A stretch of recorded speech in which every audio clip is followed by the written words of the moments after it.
While the current Mercedes S-Class generation's interior is not short on sophisticated features and fine details, there is one rather substantial problem that makes its overall design somewhat compromised.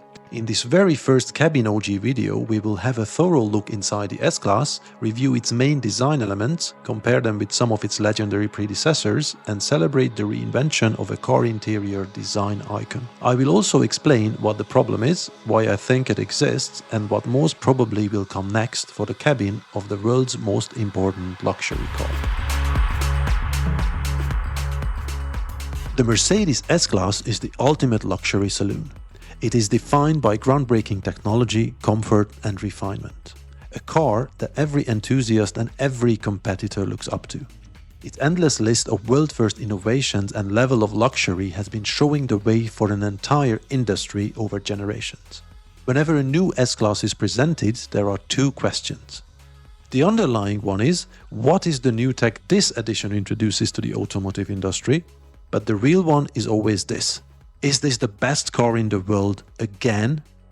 From pioneering ABS to introducing airbags, from setting new standards in ride comfort to pushing the boundaries of in-car technology, the S-Class has consistently raised the bar.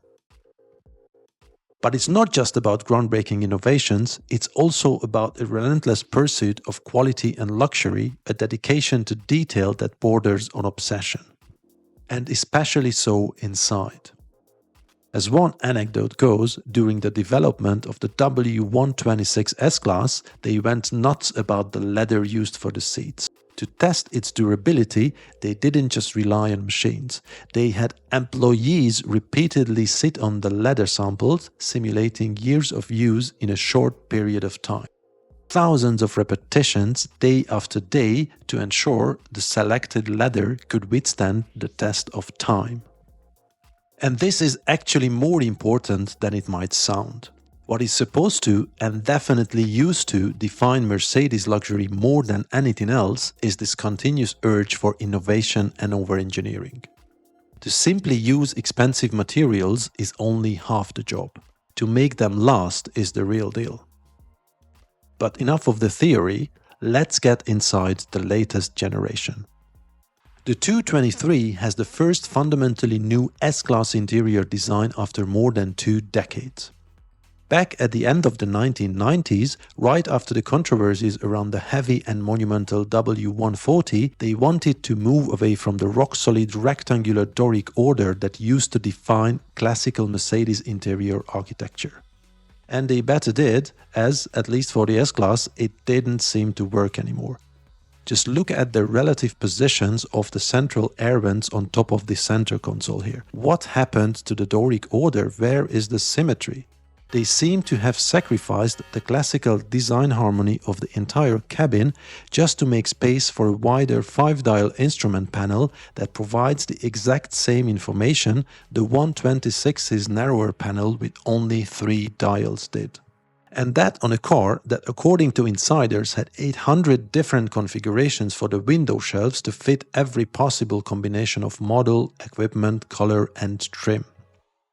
Anyway, for the sleek W220, the rectangular switchboard and the extensive wood trim had to make way for a lighter and curvier design showing influences of both the classical Ionic order and postmodernism. Mercedes have stayed faithful to this interior architecture for 3 S-Class generations, the only notable modification being the introduction of the top-mounted central screen and the rotary dial of the W221's new infotainment system, replacing the gearshift lever in front of the armrest, both of which are gone in the current generation. What we find instead are long, clean lines, glossy, streamlined surfaces and a much more pronounced vertical focus. Add the rich material choices, the geometric shapes and the contrasting glow of the metallic trim elements and try not to think of Art Deco. A design style that is the perfect choice for the luxury Mercedes, being well known and understood all around the world, especially so in America and China, the 2 biggest markets for the S-Class. It is most obvious in the dark versions, especially in the ones with the stripes or the aluminium inlays. In terms of volumes, the glossy black hero trim with the delicate stripes absolutely dominates the 3-layer dashboard. Towards the sides, it flows down onto the doors in its full width in a bold and rather beautifully executed way.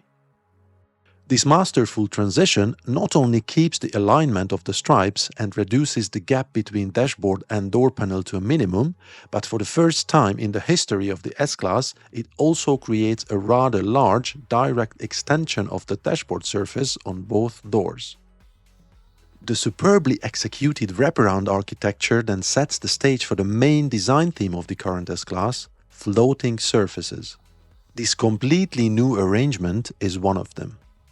It combines door opener and seat adjustment controls and appears to levitate on the quilted leather door panel.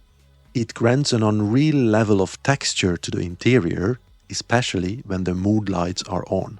Then there is the complex shape of the little angled console housing the window switches.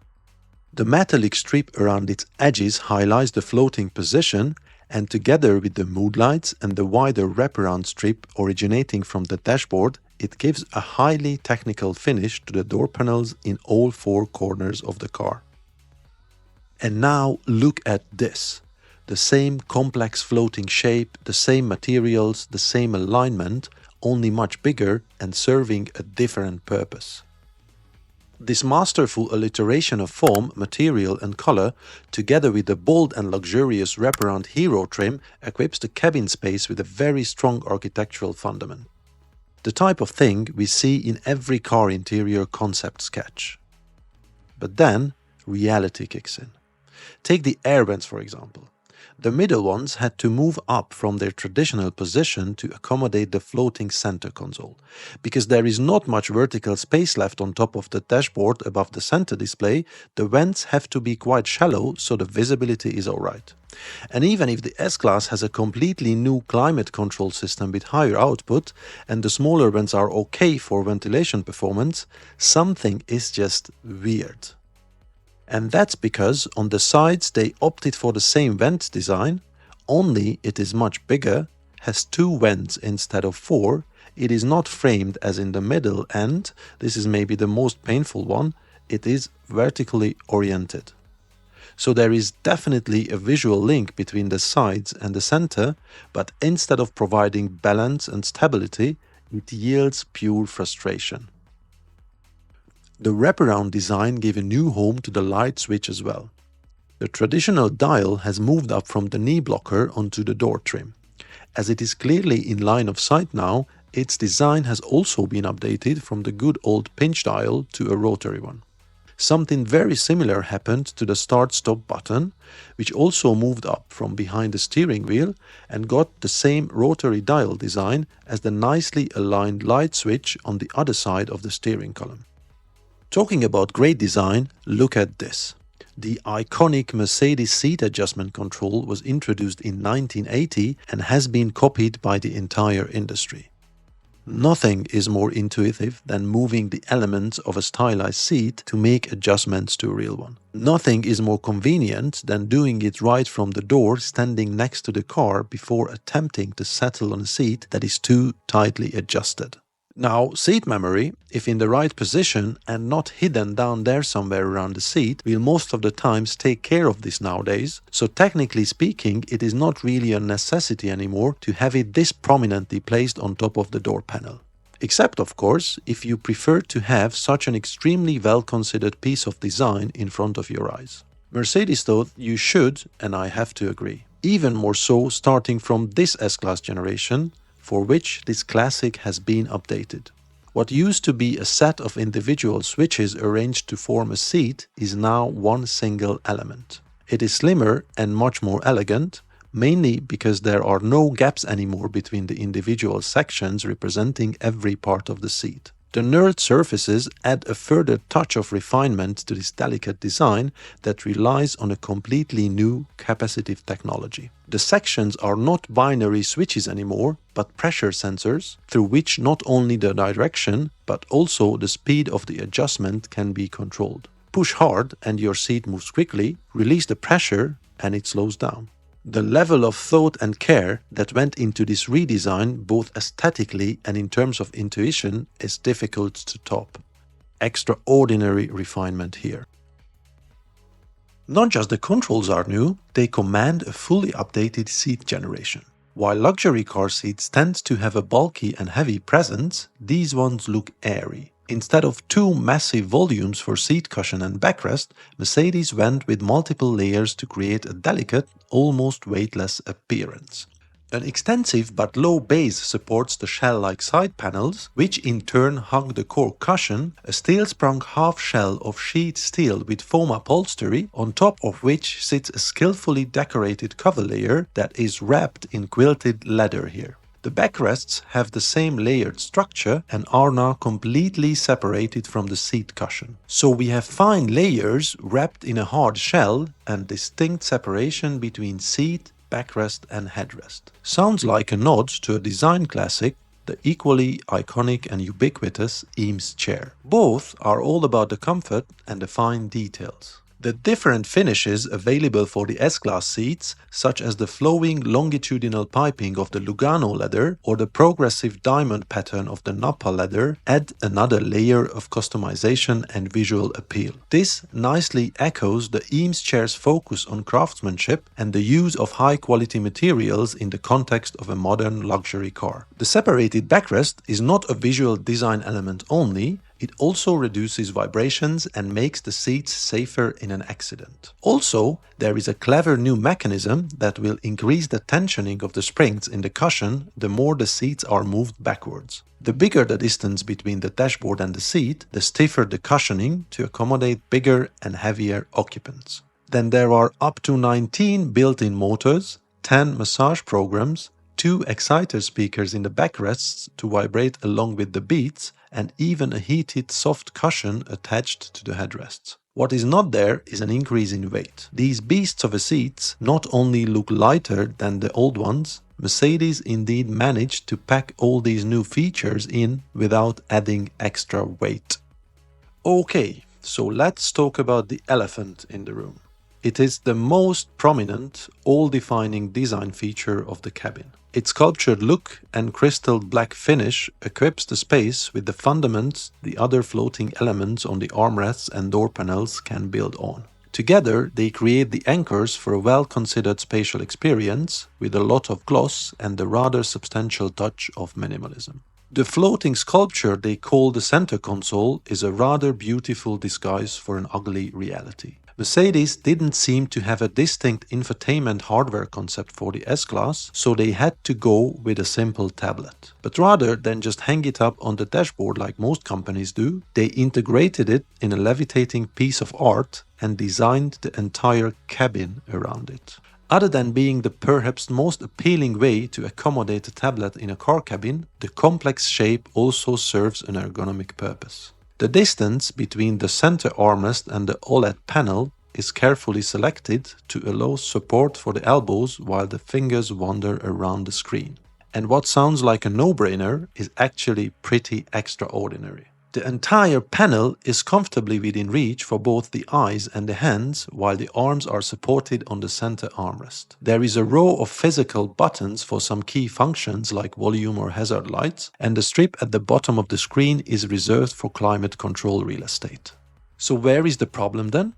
Well, for a start, however beautifully it is integrated in the cabin and however wonderful its ergonomics are, it is still a tablet. And in a world where even the cheapest of cars come fitted with one, it is hard to think of it as distinctive in any car, let alone in a top luxury saloon. And if this is true for the central display, it is even more true for the one in front of the driver. A rectangular LCD sitting behind the steering wheel is an utterly common sight in car interiors nowadays. And while the impressive 3D visualization of the instruments make this one special, its position and integration do not. The way it seems to have simply been bolted on the dashboard above the steering column is surprisingly pedestrian. Not only does it make the entire interior look cheaper, it also undermines the architectural integrity of the cabin.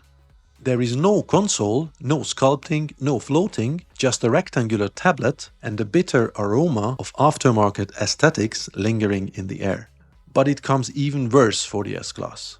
The not particularly inspiring concept of using a tablet as center display and putting another one in front of the driver that looks like an afterthought was never meant to be the ultimate choice for the flagship Mercedes interior. They designed another one where the driver instrument display and the central infotainment screen not only look as if they were meant to be for the same car interior, they are in fact merged together. Plus, there is a third display for the front passenger, all three covered by the same bonded glass that appears to be floating in the cabin. The result is an absolutely unique and truly fascinating dashboard architecture. They called it the Hyperscreen and reserved it for another car. That other car is the Mercedes EQS, the all-electric cousin of the S-Class, launched only a couple of months after the current 223 generation. And here is the really awkward part. The Hyperscreen was optional for the EQS. The base model got the central tablet plus the bolt-on for the driver from the S-Class, meaning the world's #1 luxury saloon had to settle with a less refined setup despite the Hyperscreen's floating design fitting its interior much better than that of the EQS. Not for good though. Given the practically identical dimensions of these two cars, it is more than likely that the S-Class will also get the Hyperscreen when the facelifted version is presented later this year. The main design decision they will need to make is this. Do they say goodbye to those wonderful floating sculptures on the armrests that are not present in the EQS, or will they make the effort to integrate the Hyperscreen into the S-Class center console? One thing is for sure. The coming together of these two floating masterpieces could create a massive cabin design statement the S-Class absolutely deserves.